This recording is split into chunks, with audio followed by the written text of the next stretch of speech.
अस्सलाम वालेकुम। Welcome students, मैं हूं आपका टीचर नेमतुल्लाह और आप देख रहे हैं मेरा YouTube channel NG knowledge point. Students, आज का हमारा टॉपिक है how to solve linear equations in algebra in mathematics. कि मैथमेटिक्स के अंदर हम लीनियर इक्वेशंस को कैसे सॉल्व करते हैं। बट यहाँ पे अगर आप देखें तो क्वेश्चन हमारे पास इस तरीके से आ सकता है, replace the unknowns by the numbers to make the statement true. कि हमारे पास कुछ जो है स्टेटमेंट्स गिवन होंगी, कुछ लीनियर इक्वेशन गिवन होगी, वहाँ पे अननोन वेरिएबल होंगे। हमने क्या करना है, वहाँ पे अननोन वेरिएबल फाइंड करने हैं ताकि वो स्टेटमेंट क्या हो जाए, ट्रू हो जाए। तो बेसिकली ये हमारे पास सारे क्या हैं, लीनियर इक्वेशंस हैं, इनको हमने सॉल्व करना है। चलिए स्टार्ट करते हैं। सबसे पहले इक्वेशन क्या होती है, आप जानते हैं, ऐसी चीज़ जिसमें बराबरी हो, जिसमें दो चीज़ें क्या आपस में इक्वल हो रही हो, बराबर हो रही हो। मैथमेटिक्स के अंदर अगर दो सेंटेंस या दो स्टेटमेंट्स आपस में इक्वल लिखी हो तो वो क्या हो जाती हैं, हमारे पास इक्वेशन बन जाती हैं। और लीनियर इक्वेशन कौन सी होती है, जिसमें वेरिएबल की पावर क्या होती है, 1 होती है, हाईएस्ट पावर डिग्री उसकी 1 होती है। सबसे पहले हमारे पास है x plus 2 is equal to 0, x plus 2 is equal to 6। तो ये हमारे पास आ जाएगा। इसको सॉल्व कैसे करना है। सो लीनियर इक्वेशन को सॉल्व करने के बेसिक दो मेथड हैं। एक हमारे पास होता है कैंसलेशन मेथड, एक होता है ट्रांसफॉर्म मेथड। तो सबसे पहले कैंसलेशन क्या होता है, कैंसिल करना, यानी जिस अननोन की आपने वैल्यू फाइंड करनी है तो आपने क्या करना है, वहाँ पे उस वेरिएबल को अलग करना है, बाकी उसके साथ जितनी भी टर्म होती हैं उनको कैंसिल करना होता है। तो यहाँ पे आपने क्या करना है, x प्लस 2 है यानी x फाइंड करना है, यानी x plus 2 is equal to 6 है। इसका मतलब क्या है, 2 के अंदर कौन सा नंबर जमा करें हमारे पास आंसर 6 आ जाए। तो डेफिनेटली आप बता सकते हैं 2 के अंदर 4 जमा करें आंसर 6 आता है। तो ये तो हमारा गैस हो गया, सिंपल है। इसको सॉल्व कैसे करना है, अगर आप इसको सॉल्व करना सीखना चाहते हैं, क्योंकि आगे बड़े क्वेश्चन में आपको वो मेथड आना चाहिए। तो x में क्या हो रहा है, आप देखें यहाँ पे 2 प्लस हो रहा है, तो इसको हमने यहाँ से ख़त्म करना है, उस तरफ लेके जाना है। तो हमने यहाँ पे क्या करना है, दोनों साइड पे 2 को माइनस कर देना है। यहाँ पे 2 -2 कर दें और यहाँ भी क्या आ जाएगा, -2 कर देंगे आप। इसका रिजल्ट हमारे पास क्या आएगा, +2 -2 आपस में क्या हो जाएंगे, कैंसिल हो जाएंगे, आंसर 0 आ जाएगा। यानी +2 -2 आपस में कैंसिल हो जाएंगे, 2 -2 0, तो हमारे पास x बचेगा। सो x इज इक्वल टू क्या आ जाएगा हमारे पास, 6 - 2 इज इक्वल टू 4। सो ये था हमारे पास कैंसलेशन मेथड। अब चलते हैं हम ट्रांसफॉर्म मेथड की तरफ। ट्रांसफॉर्म मेथड क्या होता है, ट्रांसफॉर्म मेथड क्या होता है कि आपने इस 2 को यहाँ से ख़त्म करना है, कैंसिल करना है, x फाइंड करना है। तो आप इसको इक्वेशन के उस तरफ ले जाएं, और जब आप इक्वेशन के उस तरफ ले जाएंगे इस नंबर को, पहले आपने चेक करना है कि ये हो क्या रहा है, ये यहाँ पे ऐड हो रहा है। तो जब आप इसको यहाँ से मूव करेंगे, इस तरफ लेके जाएंगे, तो यहाँ पे क्या हो जाएगा, एडिशन का इन्वर्स क्या होता है हमारे पास, माइनस होता है, डिफरेंस होता है। यहाँ पे ऐड हो रहा था, आपने क्या करना है, उसको यहाँ पे नफी कर देना है। तो सिंपली आंसर हमारे पास क्या आ जाएगा, 6 - 2 is equal to 4। So x is equal to 4। तो आप डायरेक्टली भी इसको गाइड कर सकते हैं, और दो मेथड और भी हैं इसके, कैंसलेशन और क्या है, ट्रांसफॉर्म मेथड है, उससे आप सॉल्व कर सकते हैं। तो आप आगे वाले क्वेश्चन क्या करेंगे, डायरेक्ट भी सॉल्व करेंगे, और कुछ क्वेश्चन जो बड़े होंगे हमारे पास उनको हम क्या करेंगे, इन मेथड में से भी एक मेथड यूज़ करके सॉल्व कर सकते हैं। उसके बाद नेक्स्ट हमारे पास है p - 1 इज इक्वल टू 7, कि कौन सा वो नंबर है जिसमें से एक माइनस करें आंसर 7 आता है। तो डेफिनेटली वो नंबर क्या है, 8 है। तो यहाँ पे हमारे पास p की वैल्यू क्या आनी चाहिए, 8 आनी चाहिए। यानी 8 में से क्या करें, एक माइनस कर लें तो हमारे पास क्या आता है, 7 आता है। तो ये तो सिंपल क्वेश्चन है, हम ऐसे ही डायरेक्ट सॉल्व कर सकते हैं इनको। उसके बाद हमारे पास m + 15 इज इक्वल 20। इसका मतलब क्या है, 15 के अंदर कौन सा नंबर जमा करें आंसर 20 आ जाए। तो डेफिनेटली 15 के अंदर 5 जमा करें 20 आता है। सो m इज इक्वल टू 5। उसके बाद नेक्स्ट हमारे पास है 6x इज इक्वल टू 48। इसको हम क्या करते हैं, लिख लेते हैं ताकि आपको उसका कंसेप्ट क्लियर हो जाए। 6x is equal to 48। तो बेसिकली हो क्या रहा है, 6 और x आपस में क्या हो रहे हैं, मल्टीप्लाई हो रहे हैं। जब भी नंबर और वेरिएबल के दरमियान कोई अलामत ना हो, इसका मतलब ये है कि ये आपस में क्या हो रहे हैं, मल्टीप्लाई हो रहे हैं। तो यहाँ से आप देख सकते हैं 6 को किस से मल्टीप्लाई करें कि हमारे पास आंसर 48 आ जाए। तो हमारे पास क्या होता है, 6 को 8 से मल्टीप्लाई करें तो क्या आता है, 48 आता है। इसका मतलब हमारे पास जो वैल्यू है x की वो क्या आएगी, 8 आएगी। इसके बाद नेक्स्ट हमारे पास है 5 multiply by x is equal to 75। कि 5 को किस से मल्टीप्लाई करें कि हमारे पास जो आंसर है वो क्या आता है, 75 आता है। तो 5 को आप क्या करें, 15 से जब मल्टीप्लाई करते हैं तो आंसर क्या आता है, 75 आता है। तो ये ज़रा बड़ा नंबर है, इसको हमें क्या करना पड़ेगा, सॉल्व करना पड़ेगा। 5 को किस से मल्टीप्लाई करें, x, और आंसर क्या है हमारे पास, 75। तो उसके लिए वही मेथड है, एक तो कैंसलेशन मेथड है, दूसरा क्या होता है हमारे पास, ट्रांसफॉर्म मेथड होता है। सो ट्रांसफॉर्म मेथड क्या होता है, वो ज़रा ईजी है, उसको यूज़ करते हैं हम यहाँ पे। तो यहाँ पे आप देखें कि x के साथ क्या हो रहा है, 5 मल्टीप्लाई हो रहा है।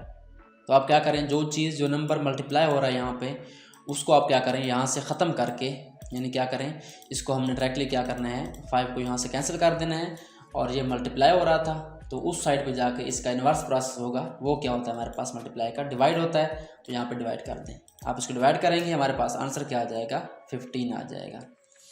सो अब चलते हैं अगले पार्ट की तरफ। 2/3m ये ज़रा कम्प्लेक्स है, इसको लिख लेते हैं, यहाँ पे सॉल्व कर लेते हैं। हमारे पास क्वेश्चन कौन सा है, 2/3 है पहले लिखा हुआ, 2/3, उसके बाद x है इक्वल, और उसके बाद हमारे पास क्या है, सॉरी यहाँ पे m है, इज इक्वल टू 14/3। तो m यहाँ पे लिख लें, वेरिएबल कोई भी हो सकता है, 14/3 हमारे पास आ जाएगा, 14/3। तो ऐसे क्वेश्चन को आपने कैसे सॉल्व करना है, सिंपली आप ये देखें कि आपने वेरिएबल फाइंड करना है, m फाइंड करना है। तो आप क्या करें, m यहाँ से फाइंड करना है, तो ये हमें ये ख़त्म करना पड़ेगा। तो यहाँ पे आप देखें 3 क्या हो रहा है, डिवाइड हो रहा है। तो 3 को जब आप इधर ले आएंगे तो क्या हो जाएगा, यहाँ से ख़त्म हो जाएगा, और यहाँ पे आके हमारे पास क्या हो जाएगा, ये मल्टीप्लाई हो जाएगा। तो यहाँ से आप क्या करेंगे, 3 को ख़त्म कर देंगे, यहाँ पे हमारे पास 2 बच जाएगा। तो आप जानते हैं 3 नीचे है और 3 ऊपर है, ये डिवाइड हो रहे हैं आपस में, तो 3 1 is 3, तो ये हमारे पास क्या हो जाएगा, कैंसिल हो जाएंगे। यहाँ से 3 कैंसिल हो गया, यहाँ से भी 3 कैंसिल हो गया, तो हमारे पास पीछे क्या बचा, 14 बच गया सिंपली। अब हमारे पास सिंपल फॉर्म में आ चुका है, 2 मल्टीप्लाई हो रहा है m से।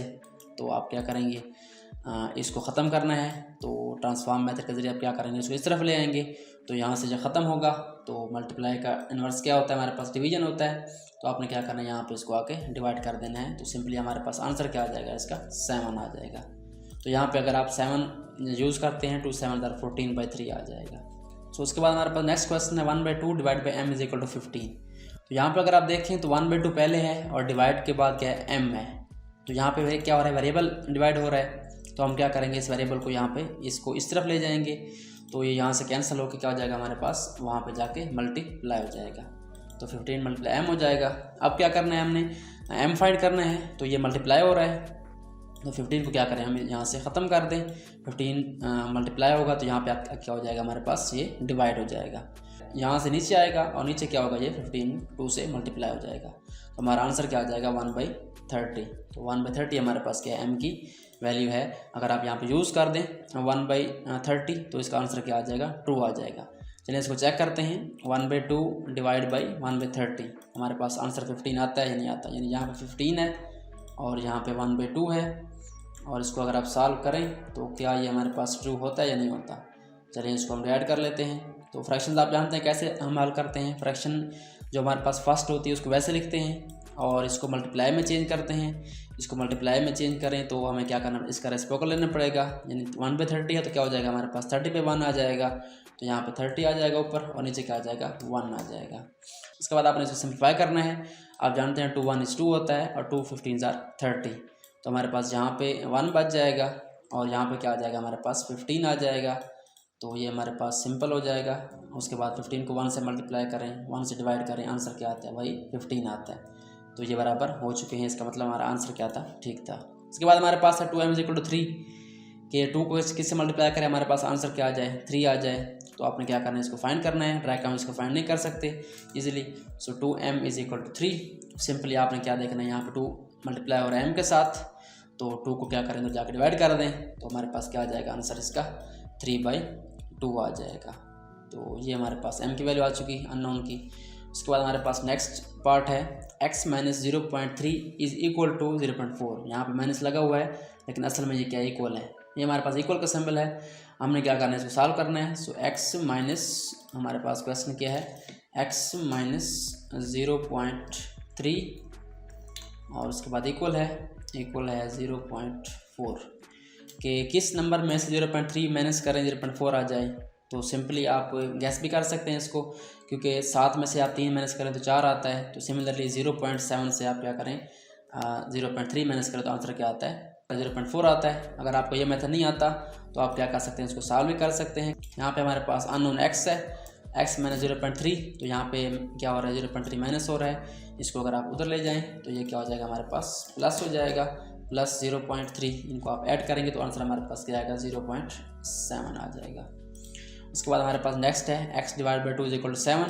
तो यहाँ पे अगर आप इसको राइट करें, x divide by 2 is equal to 7, x divide by 2 is equal to 7। कौन सा ऐसा नंबर है जिसको 2 पर डिवाइड करें आंसर 7 आता है? तो वो नंबर 14 है। तो आप डायरेक्ट भी फाइंड कर सकते हैं और उसको हल भी कर सकते हैं। यहाँ पर अगर आप देखें तो 2 क्या हो रहा है, तकसीम हो रहा है x से, तो इसको यहाँ से ट्रांसफॉर्म करेंगे, इस तरफ ले आएंगे तो हमारे पास क्या हो जाएगा, मल्टीप्लाई हो जाएगा। तो हमारे पास आंसर क्या आ जाएगा, इसका 14 आ जाएगा। मीन यहाँ पे अननोन की वैल्यू क्या है, हमारे पास 14 है।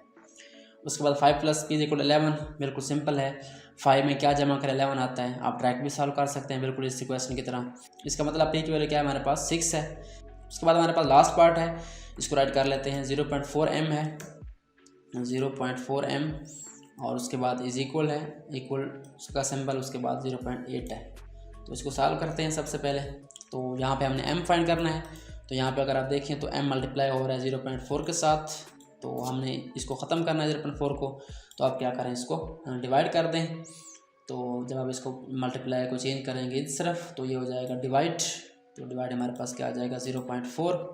तो जब आप इसको सॉल्व करेंगे तो हमारे पास आंसर क्या आएगा, इसका 2 आएगा। सो m इज इक्वल टू 2।